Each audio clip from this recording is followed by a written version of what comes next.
추감사주일에 아름답고 힘찬 찬양 감사드립니다. 7월의 첫 번째 주일 하나님께서 우리에게 허락해 주셨고, 또 이날이 지난 6개월에 대한 감사, 그리고 앞으로 다가올 6개월을 살아낼 수 있는 맥주감사주일로 하나님께 감사하는 날입니다. 오늘부터 또 이어지는 이 후반기가 하나님 은혜 가운데 충만한 시간 되시기를 간절히 바랍니다. 벨기에의 세익스피어라고 불리는 모리스 마테를링크가 쓴 파랑새라는 아름다운 이야기를 아마 읽어보셨을 것입니다. 읽어보신 분도 기억이 희미하겠지만, 그러나 그 아름다움과 따뜻함은 우리 마음속에 깊이 남아 있습니다. 크리스마스 이브날 밤에 한 가난한 집에 치르치르와 미치르라는 남매가 있었습니다. 그들은 길 건너 부잣집을 아주 부러운 눈으로 보고 있었습니다. 그 부잣집에는 성탄 트리가 아름답게 서 있었고, 성탄 트리 주변에 성탄 선물이 놓여 있었습니다. 나는 언제 저런 집에서 저렇게 아름다운 성탄 트리 밑에서 좋은 선물을 받으며 살아갈까, 아주 부러워하는 눈으로 지켜보고 있었습니다. 그런데 그때 이웃집 할머니가 문을 두드립니다. 우리 집 손녀가 지금 병이 들었는데 파랑새를 만나면 나을 수 있다고 한다. 그러니 여기 내가 가져온 이 길다랗고 또 초록색인 마법 모자를 쓰고 빛의 요정을 따라가서 파랑새를 찾아와 주렴.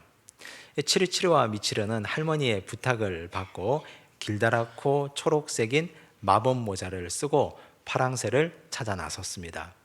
추억의 나라도 가보고 아름다운 정원의 나라도 가보고, 그리고 밤의 궁전도 가보았습니다. 하지만 파랑새를 데려올 수 없었습니다. 어렵게 파랑새를 발견했는데 데려가려고 하니까 파랑새는 이곳을 떠날 수 없다고 말합니다. 그렇게 이곳 저곳을 헤매고 다니다가 예쁜 꽃들이 피어있는 정원에 도착했습니다. 그 정원에는 행복의 요정이 기다리고 있었습니다. 행복의 요정이 자기를 이렇게 소개합니다. 안녕하세요. 저는 치르치르와 미치르의 집에 살고 있는 행복의 요정이랍니다. 치르치르와 미치르 남매는 깜짝 놀랐습니다. 우리 집은 행복하지 않은데, 우리 집은 가난할 뿐인데 어떻게 이 행복의 요정이 우리 집에 살고 있다고 말할까? 그 생각을 알았는지 행복의 요정이 계속해서 말을 이어갑니다. 사람들은 누구나 자기의 집에 행복이 있다는 걸 잘 모르고 지낸답니다. 그런 이야기를 듣다가 엄마가 깨우는 소리에 깜짝 놀라 잠이 깼습니다. 성탄절 아침이었습니다. 그리고 멍하니 지난 꿈을 기억하고 있는데 이웃집 할머니가 문을 두드렸습니다. 우리 손녀가 병이 들어 아픈데 이 집에 기르고 있는 새를 보여주면, 그러면 손녀가 나을 것 같다고 새를 빌리러 왔습니다. 분명히 자기 집에 기르고 있던 새는 다갈색 비둘기였는데 빌려주려고 가보니 파랑새였습니다. 깜짝 놀라서 새를 빌려주었습니다. 그리고 시간이 한참 지나서 할머니가 새를 가지고 왔습니다. 그 새를 새장에 다시 넣으려고 하는 순간 파랑새가 하늘 높이, 창공 높이 날아가 버렸습니다. 하지만 치르치르와 미치르는 전혀 아쉽지도 않고 안타깝지 않았습니다. 파랑새가 없어졌어도 이미 그들의 마음속에는 행복이 자리 잡고 있었기 때문입니다. 지난 6개월 동안 행복을 찾기 위해 얼마나 많이 애썼습니까?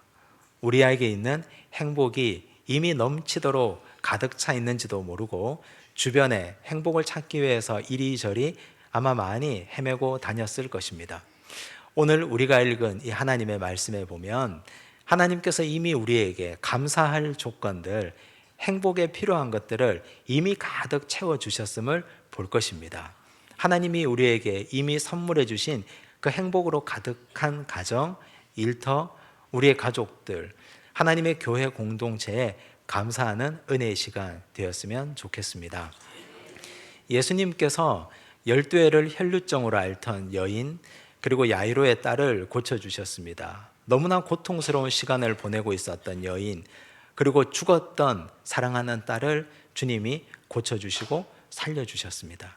그리고 나서 주님이 길을 나섭니다. 예수님이 공생애 처음으로 주님의 고향 나사렛을 방문하는 일입니다. 1절을 보십시오. 함께 읽겠습니다. 예수께서 거기를 떠나사 고향으로 가시니 제자들도 따르니라. 예수님의 첫 번째 고향 방문이었습니다. 여기 이 예수님의 고향은 나사렛입니다. 나사렛은 갈릴리 가나, 혼인잔치로 유명한 갈릴리 가나와 그리고 예수님께서 한 번은 과부의 아들을 살리신 나인과 그 사이에 있는 아주 작은 마을이었습니다. 나사렛에서 예수님의 어머니 마리아가 천사로부터 수태고지를 받았습니다. 그리고 요셉과 마리아가 결혼해서 그곳에 살았습니다. 당연히 예수님도 공생애 이전에 30년의 대부분의 시간을 나사렛에서 보냈습니다. 그런 곳이 바로 여기 이 나사렛이었습니다. 예수님께서 30년 동안 꿈을 키워온 곳, 하나님의 아들의 정체성을 가지고 하나님께서 주신 사명을 키워왔던 그곳, 이제 내가 이 죄악 많은 세상에서 어떻게 백성들을 구원해야 될지, 내가 이제 고난의 길을 걸어가야 될 텐데 어떻게 그 힘든 고난을 이겨내야 될지 함께 고민하고 기도하고 하나님 나라의 비전을 키워왔던 그곳으로 주님께서 발걸음을 옮깁니다. 나올 때는 혼자 나왔는데 이제 돌아갈 때는 제자들 12명을 데리고 나사렛으로 발걸음을 옮겨갑니다. 얼마나 설렜을까요? 주님이 아마 그런 생각을 했을지도 모릅니다. 개똥인의 어머니가 몸이 많이 편찮았는데 허리는 괜찮으실까? 내가 메시아의 권능으로 안수하여 낫게 하겠다. 영자의 아버지가 다리도 불편하고 몸이 많이 안 좋았는데 지금 어떻게 지내고 계실까? 가서 한번 치료의 능력을 보여드려야 되겠다. 그런 마음, 설레는 마음으로 함께 자랐던 이웃과 친구들을 생각하며 그곳으로 발걸음을 했지 않겠습니까? 결과가 어떻게 됐을까요? 주님께서는 다른 마을에서도 했던 것과 똑같이 회당에 들어갔습니다. 사람들이 많이 운집한 회당에 들어가서 안식일에 말씀을 전합니다. 2절을 보십시오. 함께 읽겠습니다. 안식일이 되어 회당에서 가르치시니 많은 사람이 듣고 놀라 이르되 이 사람이 어디서 이런 것을 얻었느냐? 이 사람이 받은 지혜와 그 손으로 이루어지는 이런 권능이 어찌 됨이냐? 사람들이 놀랐습니다. 깜짝 놀랐습니다. 그런데 이 놀람은 이전에 사람들이 놀랬던 것과는 다른 종류의 놀람이었습니다. 예수님께서 다른 회당에서 말씀을 전할 때도 사람들은 깜짝 놀랐습니다. 왜 놀랐느냐? 서기관들, 랍비들, 유대 종교 지도자들이 지금까지 가르쳤던 것과는 전혀 다른 하나님 나라의 복음이었기 때문입니다. 그래서 그들은 말씀 그 자체로 받고 주님을 통해서 은혜 받고 병 고침을 얻고 귀신이 떠나가고 인생의 문제가 해결되었던 놀람이었습니다. 하지만 여기에서 놀람은 다른 종류의 놀람입니다. 예수가 이런 말을 하다니, 우리가 그 사람을 잘 알고 있는데 이렇게 위대한 능력을 전할 사람이 아닌데 이건 어떻게 된 일인가? 이래서 놀랐다는 뜻입니다. 은혜 받지 못하는 놀람입니다. 그냥 놀랐습니다. 말씀은 참 좋은데 그런데 이 사람을 보면 이런 말씀이 나올 것 같지 않은 그런 놀람이었습니다. 그 놀람에 이어서 이들은 예수님을 어떻게 대하고 있습니까? 3절을 보십시오. 함께 읽습니다. 이 사람이 마리아의 아들 목수가 아니냐? 야고보와 요셉과 유다와 시몬의 형제가 아니냐? 그 누이들이 우리와 함께 여기 있지 아니하냐 하고 예수를 배척한지라. 예수님을 배척했습니다. 여기 배척하다라는 말이 스칸달리조라는 단어를 쓰고 있습니다. 많이 들어보신 말입니다. 스캔들이 여기에서 나왔습니다. 걸려 넘어지다, 더 이상 일어서지 못하고 주저앉다라는 뜻입니다. 이상하지 않습니까? 이전에 예수님께서 말씀을 전할 때는 병든 자가 일어났습니다. 무릎에 힘이 없는 자가 일어났고 절망한 자가 살아났습니다. 도리어 일어나서 하나님 나라의 복음을 놀랍게 전했던 역사가 바로 예수님이 이전에 전했던 복음이었습니다. 그런데 이들은 걸려 넘어졌습니다. 스캔들이었습니다. 무엇에 걸려 넘어졌느냐? 무엇이 이들이 예수님을 배척하게 만들었느냐? 3절 말씀을 다시 보시면 이 사람이 마리아의 아들 목수가 아니냐? 혈통 때문이었습니다. 두 번째는 직업 때문이었습니다. 이 사람들은 예수님의 혈통이 어디서부터 왔는지 알고 있었습니다. 육체의 부모가 마리아와 요셉이었습니다. 그들의 형제가 지금 이 마을에 살고 있었고 그의 자매들이 그들의 며느리가 되어 있었습니다. 우리가 잘 아는데 그런 비천한 혈통에서는 이런 놀라운 말씀을 전할 수 있는 사람이 날 수 없다, 이런 전제를 가지고 있었던 것입니다. 직업이 그들에게 걸림돌이었습니다. 목수였지 않습니까? 예수님의 아버지 요셉이 목수 일을 할 때 예수님은 장남이라서 아버지를 따라다니며 목수 일을 열심히 도왔습니다. 문짝이 고장나면 문짝을 고쳐다는 일, 식탁이 고장나면 식탁을 고치는 일, 의자가 삐그덕거리면 의자를 다시 손보는 일, 이런 일들을 예수님과 예수님의 아버지가 목수 일을 하면서 열심히 마을을 돌아다녔습니다. 이런 기억을 가지고 있는 사람들이 어떻게 이런 혈통에서, 어떻게 이런 직업에서 이런 놀라운 역사를 행할 수 있느냐, 그리고 그것이 그들에게는 걸림돌이 되었습니다. 예수님을 내쫓아 버렸습니다. 얼마나 불행한 일이 아닐 수 없습니다. 너무나 불행한 일입니다. 그 당시 예수님 시절에 대부분의 유대인들은 메시아 대망 사상을 가지고 있었습니다. 예수님이 오시기 전 700여 년 전에 이사야 선지자가 오실 메시아에 대해서 예언했습니다. 임마누엘의 하나님이 우리와 함께 하실 것이다. 그분이 오시면 우리를 위로하실 것이다. 나라를 잃고 지금 식민지 상황에 이렇게 힘든 인생을 살고 있는 우리를 그분이 오시면 위로하실 것이다. 그분은 말없이 잠잠히 고통 가운데 끌려가실 것이고 그가 매맞음으로 우리가 나음을 입었고 그가 징계를 받음으로 우리가 평화를 누렸다. 이런 말씀을 그들은 다 기억하고 있습니다. 메시아가 오시면 새하늘과 새 땅을 우리에게 선물로 주실 것이다. 양과 맹수가 함께 뒹굴어도 해함이 없는 사회, 어린아이가 독사굴에 손을 넣어도 물리지 않는 그 새하늘과 새 땅이 메시아가 오시면 일어날 것이다. 그들은 그래서 메시아를 대망하고 있었습니다. 간절하게 기대하고 기다리고 있었습니다. 메시아가 오시면 이런 역사가 일어날 것임을 그들은 갈망하고 있었습니다. 그런데 메시아가 오셨습니다. 이 땅에서 33년을 계셨는데 그 중에 무려 30년을 나사렛 마을에서 머물러 계셨습니다. 얼마나 위대한 축복입니까? 그들에게는 하나님이 주신 가장 위대하고 가장 아름다운 선물입니다. 세상 사람들, 이 지구상에 있는 어떤 사람도 받아 누리지 못했던 선물이었습니다. 그런데 그들은 메시아가 메시아인 줄 몰랐습니다. 그때는 몰랐을 수 있다 해도 이제 예수님이 공생애를 시작합니다. 죽은 자가 살아납니다. 병든 자가 고침을 얻습니다. 이전과는 전혀 다른 가르침을 말씀합니다. 유명해졌습니다. 사람들에게 소문이 났습니다. 그 메시아가 다시 나사렛으로 오셨습니다. 능력의 말씀을 전하는데 혈통으로, 직업으로 걸림돌을 삼아서 예수님을 배척해 버렸습니다. 얼마나 안타까운 일입니까? 이런 일이 오늘 우리에게는 과연 없을까요? 오늘은 맥추감사 주일입니다.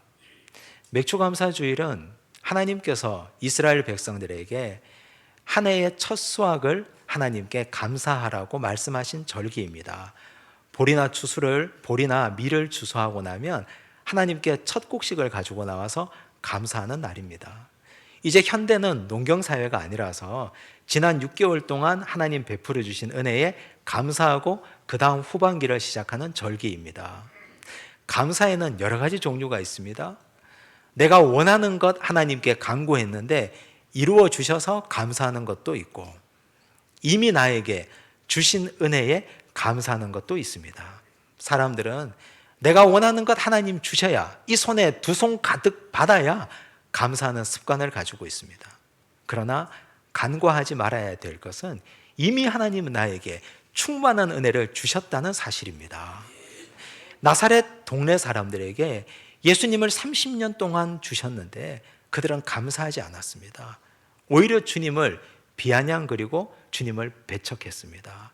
하나님이 우리에게 이미 주신 은혜가 무엇입니까? 사랑하는 남편, 사랑하는 아내, 정말 귀한 자녀들을 하나님이 선물로 주셨습니다. 하나님이 주신 가정에 감사하십니까? 하나님이 우리에게 일터를 주셨습니다. 그 일터에 우리는 감사하셔야 되고, 하나님이 우리에게 은혜 받을 수 있는 교회 공동체를 주셨습니다. 그 교회 공동체를 주신 하나님의 은혜에 감사하고 예배 드릴 수 있고 성도의 교제를 나눌 수 있는 이 은혜에 감사하셔야 됩니다. 이 은혜에 감사하지 못한다면 우리는 예수님을 배척하고 내쫓아버린 나사렛 마을 사람들과 같은 죄를 범하는 것입니다. 시편 125편 1절과 2절에 보면 한 순례자의 노래가 나옵니다. 함께 읽습니다. 여호와를 의지하는 자는 시온산이 흔들리지 아니하고 영원히 있음 같도다. 산들이 예루살렘을 두름과 같이 여호와께서 그의 백성을 지금부터 영원까지 두르시리로다. 나라를 잃고 디아스포라로 흩어져 살고 있었던 한 순례자가 하나님의 성 예루살렘에 올라오고 있었습니다. 예루살렘 성이 높은 고지대에 있으니까 성을 따라 올라오면서 옛날에는 몰랐는데 예루살렘 성을 이렇게 두르고 있는 시온산을 발견했습니다. 그러면서 은혜를 받아서 지어 부른 노래가 시편 125편입니다. 저 시온산이 옛적부터 하나님의 성 예루살렘을 이렇게 두르고 지키고 있었구나. 나는 옛날에 아버지 손을 붙잡고 올라올 때, 할아버지와 함께 올라올 때는 이 산이 이 성을 두르고 있는 걸 깨닫지 못했는데 지금 보니까 하나님의 위대한 손길처럼 위대한 산이 아름다운 성을 두르고 지키고 있구나. 이걸 보니 하나님의 권능의 손이 오늘도 나를 지키고 돌보고 계시는구나. 이 사실을 깨닫고 고백한 것입니다. 산이 그냥 그 자리에 가만히 있으면 우리는 감사한 것을 깨닫지 못합니다. 부모가 항상 그 자리에 계시면 우리는 부모님께 감사한 것을 깨닫지 못합니다. 교회가 그냥 그 자리에 가만히 있으면 우리는 교회가 얼마나 우리의 인생에 귀한 영향력을 끼치는지 깨닫지 못합니다. 자녀들이 건강하게 잘 자라주면 그 건강이 얼마나 위대한 축복인지 깨닫지 못합니다. 오늘 여기 이 나사렛 백성들, 주님과 함께 30년을 거했는데 이걸 깨닫지 못하고 주님을 내쫓아버린 그런 불행한 일이 우리에게 일어나지 않기를 간절히 바랍니다. 주님을 배척한 이후 그들에게 어떤 일이 일어났습니까? 5절을 보십시오. 함께 읽습니다. 거기서는 아무 권능도 행하실 수 없어 다만 소수의 병자에게 안수하여 고치실 뿐이었고. 주님의 능력이 제한되었다는 말일까요? 아무런 능력도 권능도 행하실 수 없었다는 말이 그 말이 아닐 것입니다. 주님의 능력은 그대로이나 주님께 고침받기 위해서 나왔던 사람이 소수라는 뜻입니다. 예수님에게 고침받기 위해서 다른 마을에는 수많은 사람들이 몰려왔습니다. 밤새도록 고치고 고쳐도 날이 샐 만큼 수많은 사람들이 문전성시를 이루었습니다. 하지만 이 마을에서는 아무도 예수님께 찾아오는 사람이 없었습니다. 극소수의 사람만 주님 앞에 나왔습니다. 그러나 주님의 은혜를 구하고자 나온 소수의 사람들은 은혜를 받았습니다. 병고침을 받았습니다. 인생의 문제가 해결되었습니다. 혈통이 걸림돌이 되고 직업이 걸림돌이 되어서 주님께 나오지 않았던 사람들 일생일대의 가장 아름다운 기회를 발로 걷어차버린 것입니다. 그리고 예수님께서는 그 마을을 떠나서 공생의 기간 동안 다시 그 마을에 돌아오지 아니하였습니다. 하나님께서 우리에게 은혜 주실 때가 있습니다. 하나님께서 우리에게 은혜를 부어주시는 시기가 있습니다. 영적인 민감한 눈으로 그때를 발견해야 됩니다. 하나님이 우리에게 은혜를 주시려고 하면 마음을 활짝 열고 생각의 문을 활짝 열고 은혜를 받아야 합니다. 혈통이 걸림돌이 되고 직업이 걸림돌이 되어서 내가 생각한 것으로 은혜의 빗장을 닫아 걸고 예수를 배척하면 나만 손해볼 뿐입니다. 은혜의 시기를 영적인 민감한 눈으로 발견하고 마음과 생각을 집중해서 하나님 은혜에 집중하시기를 바랍니다. 이미 주신 것에 감사하고 이미 주신 것을 받아 누리는 지혜로운 백성이 되시기를 바랍니다. 성경에 보면 하나님이 주신 은혜가 참으로 놀랍고 값진데 이것에 감사하지 못해서 은혜를 누리지 못한 사람들이 여럿 있습니다. 그 중에 대표적인 사람이 엘리의 두 아들 홈니와 비느하스입니다. 홈니와 비느하스는 아버지가 제사장이었습니다. 아버지 덕에 그들은 회막이 있는 실로에서 가만히 있으면 은혜 가운데 잘 지냈으면 대를 이어 제사장이 될 수 있는 사람들이었습니다. 감사하고 은혜를 은혜로 받아야 했건만 그들은 하나님이 주신 그 자리를 방종의 도구로 삼았습니다. 사람들이 재물을 가지고 올라왔습니다. 그 재물을 갈취합니다.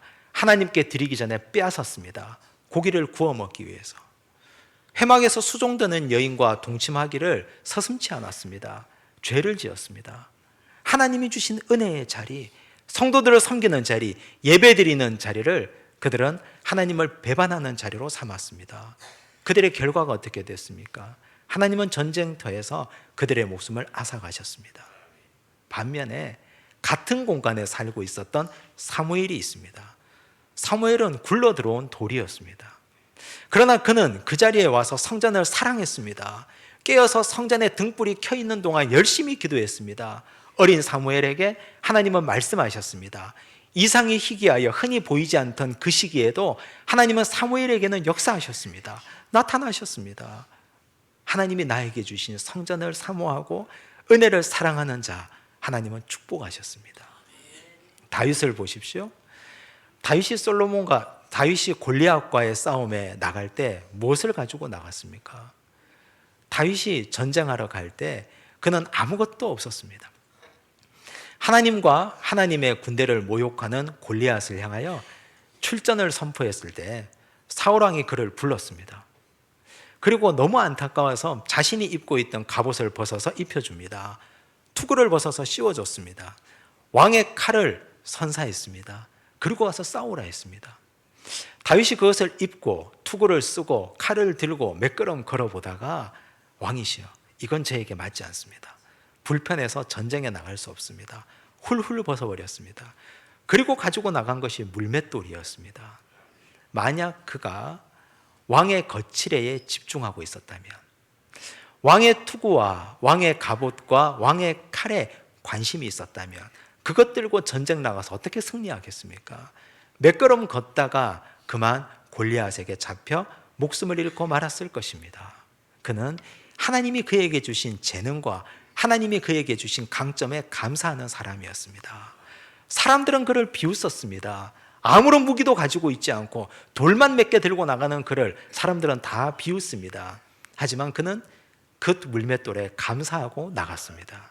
들판에서 양을 지킬 때 맹수가 양을 잡아가면 그는 물맷돌을 돌려서 맹수의 입에서 양들을 건져내었습니다.